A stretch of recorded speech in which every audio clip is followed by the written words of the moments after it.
Pasar Rantebau, di mana dalam kegiatan ini kita mengharapkan hikmah dari Maulid itu tidak hanya menjadi awal dari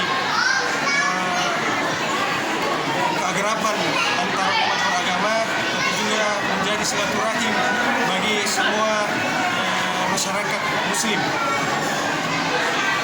Kalau boleh tahu Pak, untuk persiapan kegiatan ini, acara-acara ini sudah dari jauh-jauh hari atau seperti apa Pak? Kalau untuk persiapan acara hari ini itu sudah 2 minggu yang lalu kita merapatkan untuk teknis-teknis kegiatan. Jadi baik dari jemaat sendiri, bahkan mungkin untuk bagi berkat ke anak yatim juga disediakan sama pengurus masjid ini ya? Terkait untuk anak-anak yatim, kaum duafa, untuk pembagiannya apakah diundang juga di dalam kegiatan ini seperti apa? Oh, iya. Kalau untuk undangan, kami mengundang secara umum jamaah Muslim yang ada di Toraja Utara, berkaitan dengan anak yatim dan lain-lain, itu juga sudah mencakup, tapi tidak spesifik.